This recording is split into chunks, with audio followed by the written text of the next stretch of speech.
Okay, well, my name is Graham Jenkins. My name is Timothy Berry. Alex Morrow. Chris Hungaletis. This is the military transition. Tim Berry lives in Hudson, New York, where I sat down to talk with him. We looked at his time in the Army, what it was that made him leave the military, and how he transitioned to one of the largest companies in the United States. He shares advice on how he focused his effort, not knowing where he would end up. My name is Timothy Berry. I am from Charlotte, North Carolina. Went to West Point, was like the class president when I was there. Met also just like a lot of really cool, interesting people.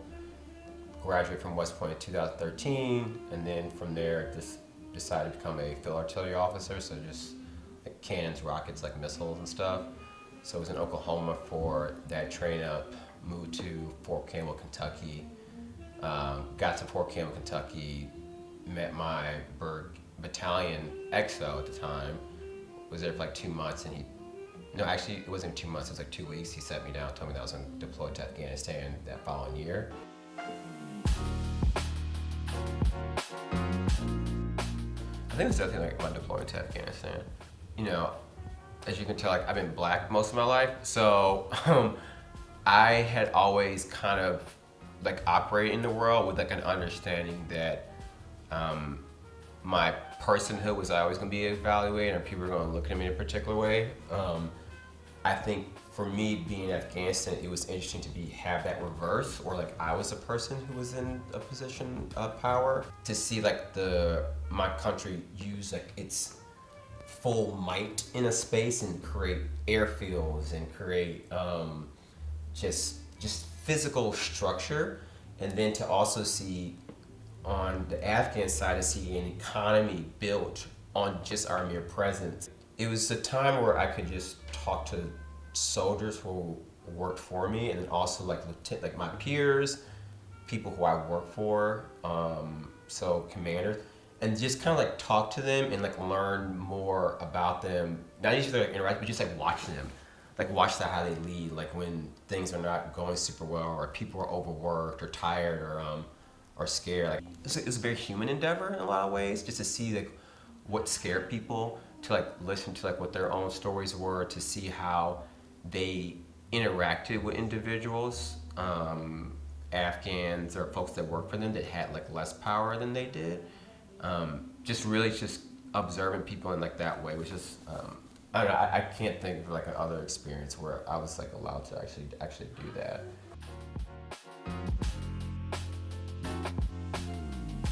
I still want to get back in some capacity, so decided to go back to West Point to do admissions work for them. I was part of the team that was responsible for helping mostly Black and Native American students come into the academy, like navigate our application process. So everything from like their academic profile to their congressional nominations to any type of like physical stuff they need to go through to get the scores they need to move forward. Still found that there was like a need to be addressed. So before I left the Army, I decided to start a nonprofit with one of my classmates, Tommy Daniel, that was purely focused on just like helping mostly Black and Hispanic students who need like help on SAT or ACT stuff, pay for the actual testing or any type of like registration fee that they needed.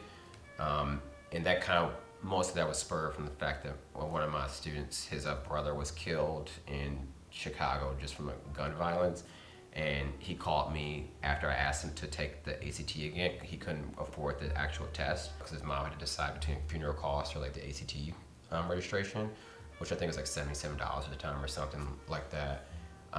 I said that I didn't think that was like acceptable. So I found the organization with like Tommy after I told him like the story in 2018, right as I was like getting out the Army, just like going through like that very hard and very personal transition.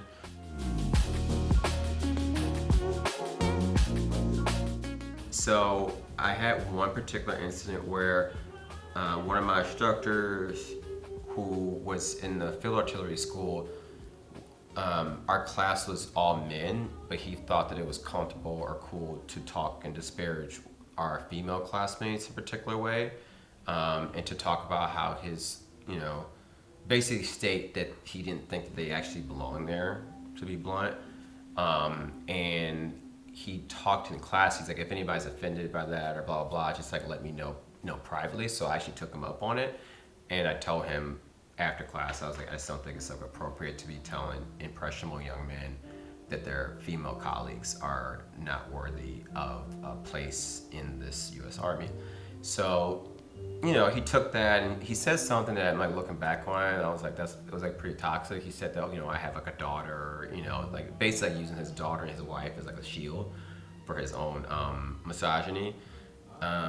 So he said that, but what I quickly realized after that is like that had basically put like a target on my back as like somebody that was like not up like the team and whatnot. And there was like a series of events where basically there was like an allegation thrown at me that I had like lied about like a pass and all this other stuff. That was not true. And at that point I had went through the pre-ranger training in order to go to ranger school after the completion of my basic officer course, and because of the investigation I like was not given like that opportunity. So that experience was revealing to me in a couple ways. Like one, it showed me, I think I was like naive in thinking that people are always going to have like your best interests at heart, which is like not true. And then also I think the other thing that I learned with that is like not everybody wants brave leadership, even especially if it's coming from people who, in his case, he thought that I had like the authority to correct him in that particular way because he was in a position of power. That for me, that instance pretty much like revealed to me is like, well, if I want to talk about like these issues, and also if I want to live the life that I want to live, the Army is probably not the place for me to do that. And that incident, and I went to like a series, just like kind of like reflection of like why I was there, what did I actually intend to get out of this experience for myself. And at that point I said, okay, well, I'm in this for 5 years regardless. I'm gonna do a few things. One, I'm gonna try to get experiences that are really, really unique, and also that I'm gonna have the opportunity to still like lead soldiers in some capacity. I wanna be around units that are top performing, and also I wanna be challenged in the ways that the organization says they want me to be challenged, and that's what I'll focus on. And then once I got to the 101st, I kind of felt like I kind of hit those three. And then when I got to West Point, I was able to kind of get back in the way I wanted to, and then I said after that, I was like, I think I've got what I need to get out of this place. So I left.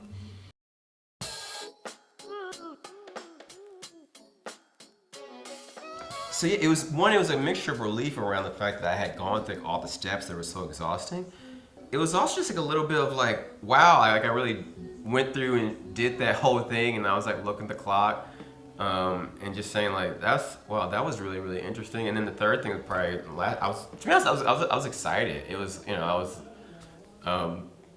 it was kind of like, I was like, you're being a little bit like being released from prison. Like, I don't know, it was just, you know, it felt like a little bit like a jailbreak in some ways. And I felt that I had done something, at least like for me personally, I had done something that was really, really hard, and nobody in my family had ever done. Like nobody in my family went to West Point, or I had an uncle that was in the Army for like a while, but nobody had gone to like off. So for me, I understood that I was like a trailblazer in that context.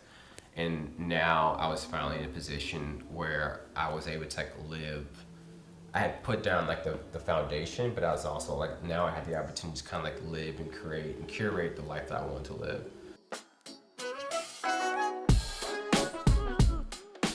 Yeah, get a therapist. If you're a veteran and you're going into any new setting, particularly like in the civilian world, you're an alien. I'll be honest with you.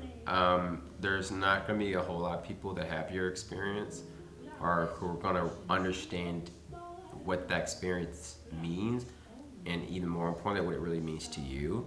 So I would say, like, if you were interested in being going to finance or going to tech or consulting, figure out like how do people communicate in that space? Like how do people construct their ideas and like frame their own stories and blah, blah, you know, because language is such a powerful tool because it creates a world that sometimes doesn't exist. And in your case, you don't exist in that space yet, so it's your job to articulate what that world looks like for them. So you gotta get really, really good at that. If you're interested in a particular space, whether it's the arts, finance, tech, you have to talk to people who are in that space. And like really, I think sometimes our solutions are grounded into like individual reality and like a series of steps, but we don't understand the ecosystem by which we're going into. So in my opinion, the only way to do that is reading blogs, but also it is talking to people who are in that space. I had a friend of mine who I think is like a big cousin. His name's Adrian, and he went to Harvard Law School, so I thought I was gonna go to Harvard Law School too. So I thought I was gonna go to law school. He was like my personal example. He's like a West Pointer, class of 08. He's married like Louisiana now. And I remember like we like lived together. I remember like seeing him get up in the morning and take the LSAT and like, he was like working hard, but I thought I was like, oh, this is like, I could probably, he made it feel like very attainable. Like going to Harvard is very attainable. Going to Harvard is not attainable. Like it's like, it is for some people, but it's like, it's not like a bad thing. But it's just like, it's hard. So for me, I think that's where I thought I was going to go into. The thing where I am now, like I work in tech now.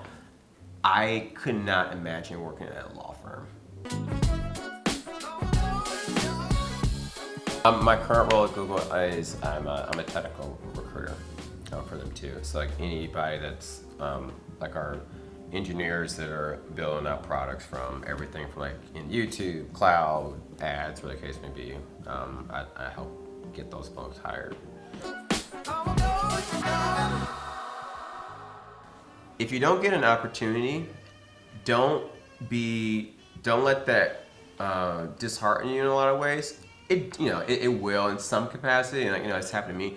But understand it's like that's like a free rep, and it also could open up your next one. So in my case, I was being considered for a role from a grad that had reached out to me about like an opening on his team. But the issue was I wasn't getting out the Army fast enough to be filled on his role. But in our conversations, he asked me, he's like, are you going to the Service Academy Career Conference? And I was like, oh no, I didn't really think about it. He's like, no, you need to go to that.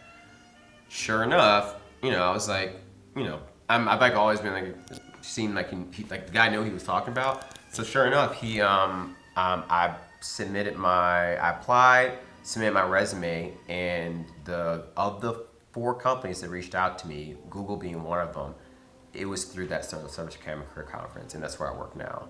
For better or worse, like however you feel about in terms of like the politics of it, people respect folks that decide to join like the military and decide to like go through those steps and like in their life. So I would send cold emails like all the time to like, hey, I'm Captain so and so. I'm transitioning. These are like the 3 things I'm interested in. Can I have 20 minutes of your time to talk about your career and all this other stuff? Because the other thing I learned is that no matter what somebody tells you, people love to talk about themselves. So if you're extending yourself out and saying like, hey, I want to learn more about you or I'm curious about you, most of the time, especially like if you're a veteran, they're going to say, yeah. They're going to like respond, at least they give you like 20 minutes. And what I would tell folks is don't be afraid to extend like the actual cold outreach, but also on the back end after that call is over, ask them, are there 2 or 3 other people that you will be willing to introduce me to that you think I should connect with? The other thing that happens is like when you're communicating and talking to folks, what's happened is that you're actually practicing. So then when the interview actually comes, the formal interview, you've done it like a million times. So like when the question adds up, so like, tell me about yourself.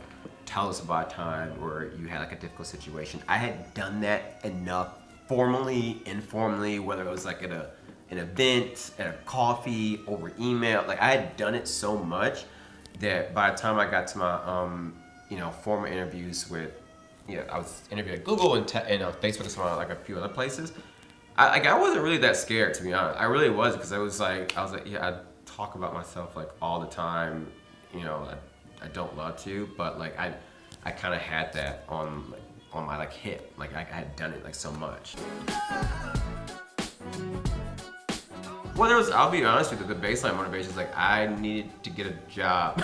So I had to end up somewhere. But I ended up, so Google had a recruiting arm that was focusing on technical recruiting. I didn't know a whole lot about tech recruiting, but I had like some experience in recruiting. The one thing I did like about recruiting is that you were dealing with people and helping them navigate through like a process, and then also giving them some type of security, whether it's through education or economic opportunity in the back end. So it was like a natural fit that way. I think that what was cool about Google was the fact that there was just like an opportunity to look at different other areas of the business to participate in. So even like while I came in on the recruiting side, I've had the opportunity to like develop programs and do like operations work, and also to help with like communication strategy for some of our teams, a little bit more on the things that I care about more, which is more about like the public social and like sustainability stuff within communities, and like helping to build out capacity in order to secure economic opportunity for everybody. Some of the folks in my West Point class, the path is typically to go to business school and then go into a job. I kind of like did the reverse, but even like seeing the reverse, I think if that's like something that's like interesting to folks to continue education, I think it's like a good way to one, just kind of like navigate and understand like how the different industries function, but also the 2 years to really sit there and contemplate and think about like what the next step could look like for you in terms of like a professional way, I think is pretty invaluable from what I've seen. Honestly, I would have talked to more people. The company I'm at now is very big, and it's very different from what my time in the Army. Like, the Army was very hierarchical. It was very structured. You kind of like knew the next thing you were going to do. Tech and then Google is not like that at all. There's just like a lot to navigate. So to be perfectly honest, I think I would have talked to more people who actually worked at Google and kind of like learn like what their path was. So I would definitely do like a little bit of that. A practical example, the organization I always highlight if you are a veteran and you're interested in going to tech is Breakline. Breakline Tech, I can, very practical, like go to the website, apply. They are a social organization that is focused on just like how do you expand opportunities for veterans, and they're interested in the tech space. They have a lot of great partners, Facebook and Google being like actually one of them. But I think Bethany has done like a really good job about really helping veterans just like sit down and get a sense of who they are and what that experience meant to them, and like how they can combine those things to get them into like the spaces, particularly like in tech, that they may not hold a lot about, but they can actually fit into. And then also in the back end, help those organizations understand veteran stories like a little bit better and what value they bring to organization.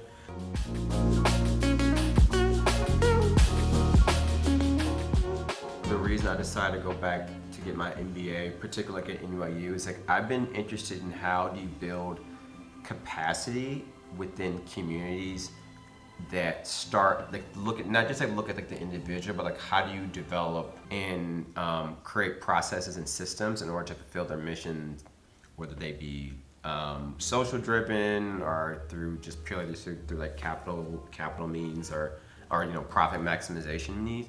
Like how do you build out like those structures like in systems in a way to help maximize whatever that last bit of thing is. So for me at this point, I'm really kind of looking at the MBA as an opportunity to just kind of like learn and also connect with people in different spaces that I just don't have access to or interest in, whether it be in fashion, entertainment, some folks that are like in like the finance, entrepreneurs. There's like one guy in my class who like started his own restaurant like 10 years ago, and like what does that mean for them?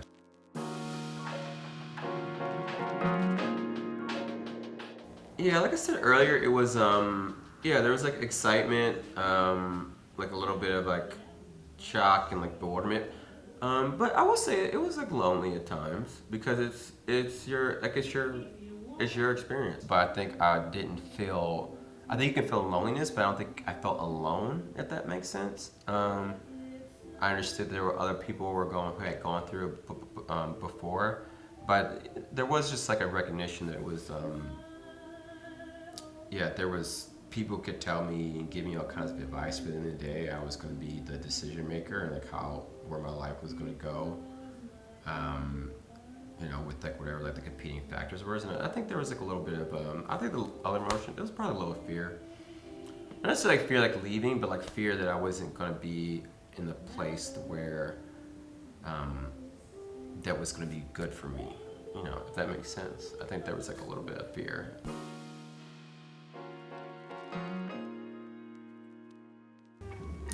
Peace of mind. Peace of mind. So, and that's really all I've got. No.